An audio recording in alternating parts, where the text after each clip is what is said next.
जय हिंद। देखिए, आज हमारी जो चर्चा होगी वो होगी अबाउट द आर्टिकल 25 और आर्टिकल 25 में हमारे जो 2 टर्म हैं उसको हम लिंक कराएँगे और ये जो 2 टर्म हैं हमारे वो है कॉन्साइंस और दूसरा है रैशनैलिटी।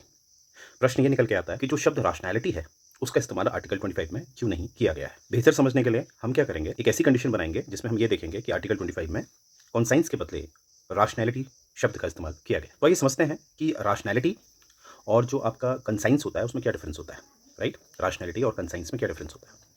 देखिए, ऐसा है, जो आपका कॉन्साइंस होता है वो डायरेक्टली रिलेटेड होता है मॉरल से। तो मॉरल वैल्यूज होती हैं आपकी, राइट? और मॉरल वैल्यूज क्या होती हैं आपकी, अगर मैं उसको देखूं तो आप सीखते हैं बचपन से। इसमें सबसे इंपॉर्टेंट, अगर मैं भारत की बात करूं, इसमें रिलीजन जो है काफी इंपॉर्टेंट पार्ट प्ले करता है। अब देखिए, भारत में काफी ज्यादा डाइवर्सिटी है with respect to religion. And what it's religion, religion आपसे उम्मीद करता है कि जो रिलीजन कहता है आप उस पर फेथ करें। मैंने बिलीफ नहीं बोला, मैंने फेथ बोला। फेथ का मतलब होता है you can't ask the questions. Belief में आप क्वेश्चनिंग कर सकते हैं, पर धर्म जो है, धर्म के जो सिद्धांत हैं, धर्म आपसे ये उम्मीद करता है कि जो भी नियम उसमें बताए गए हैं उनको आप बिना प्रश्न के फॉलो करें, माने। अब देखिए, इसीलिए अगर मैं देखूं, जो मॉरल वैल्यूज़ हैं जो आपके धर्म से निकलती हैं और धर्मों में भिन्नताएं होने के कारण ये मुद्दा एक सब्जेक्टिव बन जाता है। अर्थात अगर मैं हिंदू धर्म को देखूं तो यहाँ पर ज़्यादातर एक पुरुष एक ही विवाह करेगा, ये प्रावधान है। एक्सेप्शंस होते हैं, मैं उसमें नहीं जाऊँगा, पर एक जनरली मैं बात करूँ। और वैसे ही अगर मुस्लिम धर्म अगर आप देखेंगे तो वहाँ पर 3 विवाह जायज़ माने जाते हैं, राइट? जैसे हिंदू में दहेज दिया जाता है लड़की पक्ष के द्वारा, वहीं मुस्लिम में डोवर कहते हैं उसे, डोवर, जहाँ पर एक पुरुष पक्ष महिला पक्ष को देता है। तो मेरा कहने का ये मतलब है कि अलग अलग धर्म अलग अलग नियमों को दर्शाते हैं, अलग अलग सिद्धांतों को दर्शाते हैं।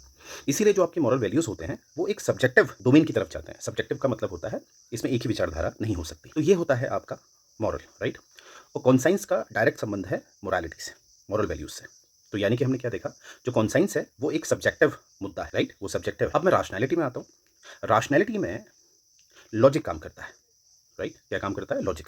अब लॉजिक को अगर मैं फर्दर डिवाइड करूँ, उसको एनालिटिकल रीजनिंग में डाल सकता हूँ, क्रिटिकल रीजनिंग में डाल सकता हूँ। तो यहाँ पर एक साइंटिफिक आधार बनता है जब आप बात एक राशनैलिटी की करते हैं। यहाँ पर सिद्ध करना बनता है, क्योंकि जो राशनैलिटी है उसका जो आधार है वो एक एम्पिरिकल अप्रोच में है। और एम्पिरिकल अप्रोच का मतलब होता है यहाँ पर आपको सिद्ध करना पड़ेगा। यहाँ पर हम क्या देख रहे हैं, राशनैलिटी को मैं जोड़ रहा हूँ तथ्यों से। अब मुझे राशनैलिटी समझ में आ गया, अर्थात यहाँ पर तथ्य आधारित होंगी बातें, और मुझे कॉन्साइंस समझ में आ गया, यहाँ पर तथ्य आधारित बातें नहीं होंगी और ये सब्जेक्टिव होगा। अब देखिए, इमेजिन करिए हमारे आर्टिकल 25 में अगर कॉन्साइंस के बदले राशनैलिटी दिया जाए तो आप जिस भी धर्म को मानेंगे उससे जुड़े हुए जो रिचुअल्स हैं उसको आपको सिद्ध करना पड़ेगा अगर वहाँ पर शब्द राशनैलिटी डाला जाता है। इसीलिए वहाँ पर जो शब्द डाला गया है वो है आपका कॉन्साइंस।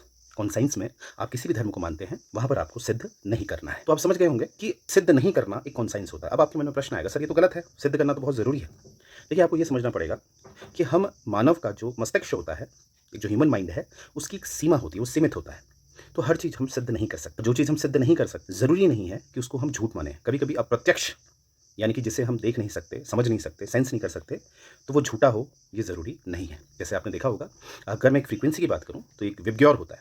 तो विबग्योर से छोटी जो वेवलेंथ है या उससे बड़ी जो वेवलेंथ है, हमारे सेंसेस उसे महसूस नहीं कर सकते, परंतु इसका ये मतलब थोड़ी ना है कि वो नहीं होते। मुझे उम्मीद है आप समझ गए होंगे कि आर्टिकल 25 में रैशनैलिटी के बदले कॉन्साइंस शब्द का इस्तेमाल क्यों किया गया है, क्योंकि जो धर्म होता है वो एक मानव की जो समझने की सीमा होती है उससे परे होता है। तो मुझे उम्मीद है ये बात मैं आपको समझा पाया हूँगा। जय हिंद गाइस।